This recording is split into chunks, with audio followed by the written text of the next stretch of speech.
ગઈ રસોઈ ભાવુ હા તો તું અત્યાર સુધી શું કરતી હતી? સાફ સફાઈ છે હોળી આવી ગઈ કા હા એટલે હોળીની સાફ સફાઈ હાલતી હતી. ધૂ કચરા કરી નાખ્યા ધો કચરો. હા. હવે મારે તને એક એવો સવાલ કરવો છે કે તું એમ કહેતી હતી કે મને ગામડે પ્લેટફોર્મ ઊંચું આવે પડે છે તો આ કમ્ફર્ટેબલ પડે છે? એનું શું કારણ? આ કમ્ફર્ટેબલ પડે ને એ ઊંચું પડે? તઈ ઊંચું જ કર્યું એટલે ઊંચું પડે. કોને ઊંચું કર્યું? એ મને નથી ખબર, હું તઈ નહોતી બનેલું ત્યારે. ઠીક એવું છે. તો આવી જાઓ મિત્રો, ભાવના હાથની ફુલકા રોટલી ખાવા. હજી કડાઈ મિક્સર શું બનાવવાનું છે? વેફર્સ તરવાની છે વેફર્સ કરી નાખી તમે? નહીં, વાટકી વ્યવહારમાં એવી.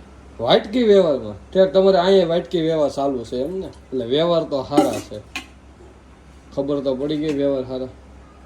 પણ મારે તને એક વાત એ કહેવાની હતી કે એવી ફરમાઈશો કરતી હતી એ કપાસિયા તેલ ન ખવાય. કપાસિયાનું નથી તો ખુદ હિંગ તેલ છે. હવે ખોટું બોલમાં.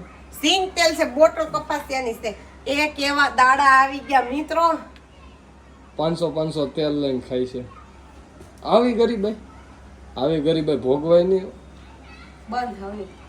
અને આ સિંગ તેલની બોટલ નથી, કપાસિયાની બોટલ છે. તું એમ કહેશો કે સિંગ તેલની બોટલ છે, કઈ રીતે માનવું?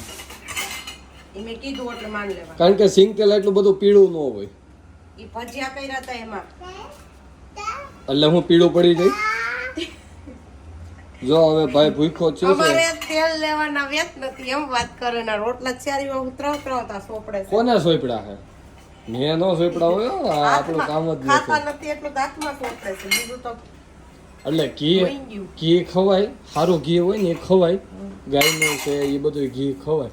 પણ તમે સાવરણી આમ મૂકવાની છે.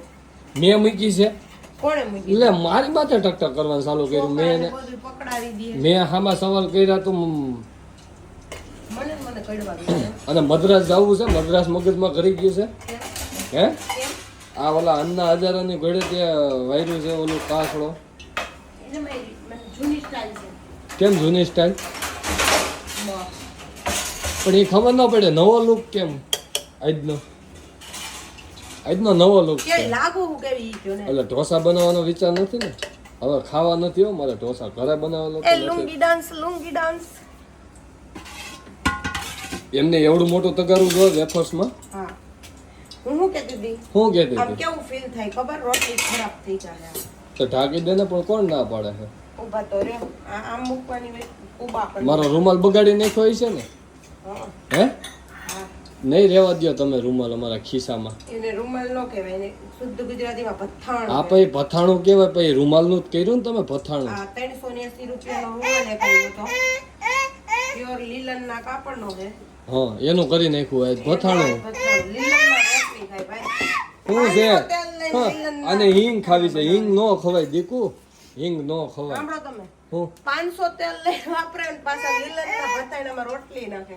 તમારે હાલી ગયું. હાલો ને ખરેખર ખાય ગા તઈ 12:30 થઈ ગયા છે. હવે ભૂખ લાગી. આવું પહેર્યું હોય ને તો કેવું ફીલ થાય ખબર? કેવું?